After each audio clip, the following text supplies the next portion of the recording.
three vectors added together, A, B, and C, with various magnitudes and directions, and we need to find what a fourth vector, call it D, must be added to these other three vectors so that the sum of the four vectors is 0. So the first thing I would do is sketch all of these vectors.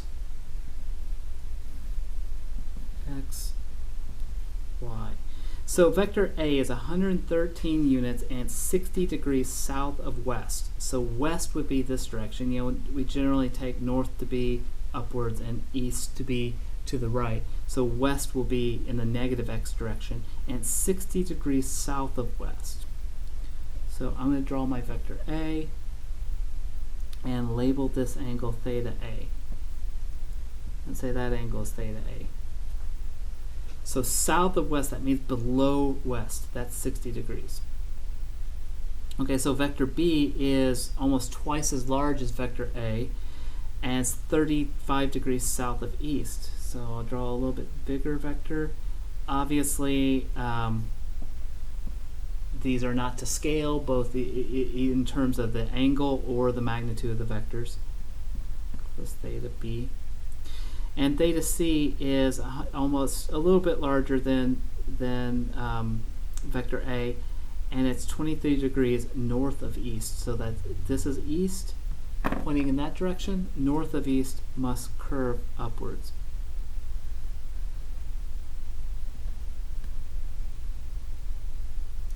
I'll call this angle theta C. So now we have a picture of what's going on. Let's draw a chart and start accounting for all these vectors. D, we don't know where D is going to be yet. So let's just break all the other vectors down into components. So I'll start with the x components here. So vector A. First of all, let's maybe I'll scoot over here to the side and just draw vector A by itself.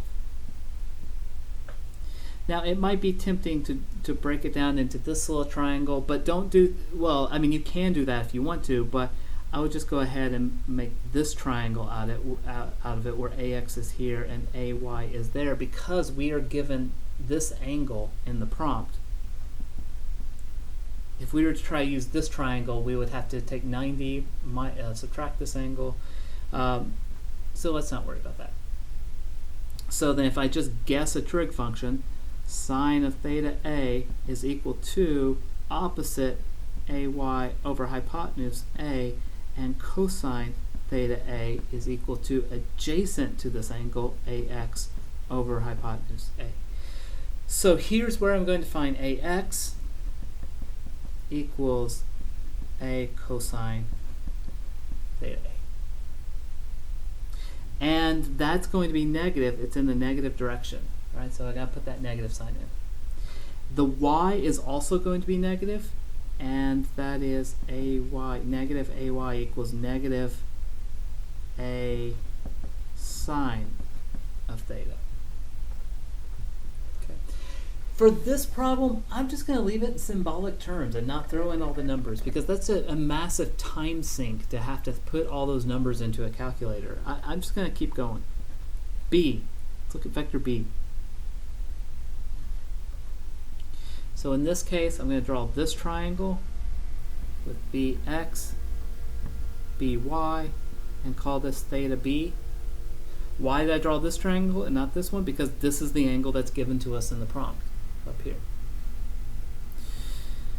So sine of theta B is equal to BY over B. So that's opposite to the angle over the hypotenuse.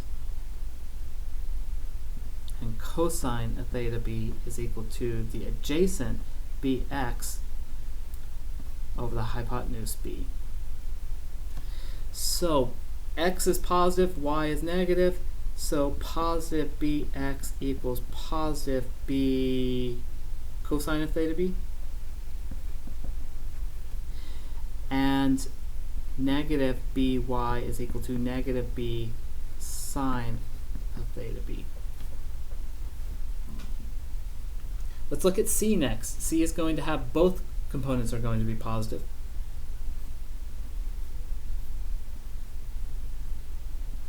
Cy, Cx, call this theta c. Sine of theta c is opposite cy over a hypotenuse, which is the original vector c, and cosine of theta c is the adjacent cx over the whole vector c. So for this, cx is equal to c cosine theta c, and cy is equal to c sine theta c. Now we have to find what d is. Whoops. dx equals, I don't know. But I know when I add all of these together, dx must make the result 0. Same thing for dy. So let's look at the x component. Rx equals negative ax plus bx plus cx plus dx, and we know that sums to 0. So dx must equal the negative of all this stuff. So that would be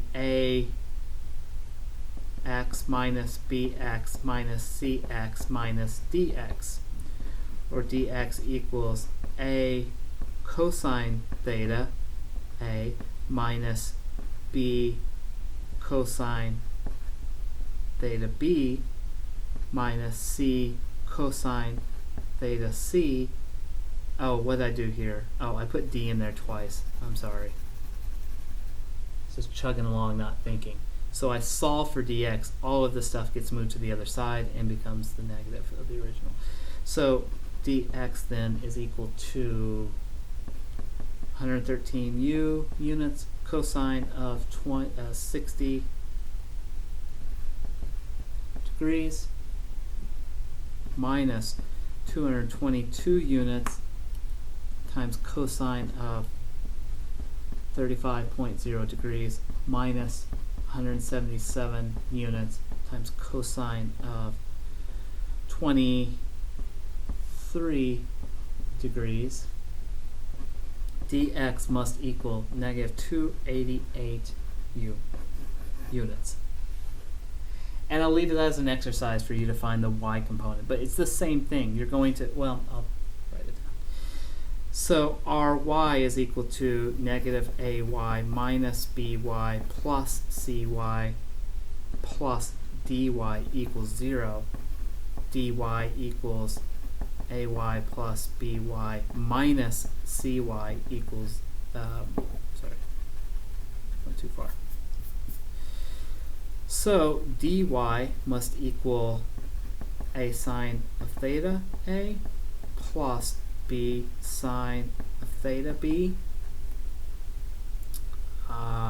minus c sine of theta c.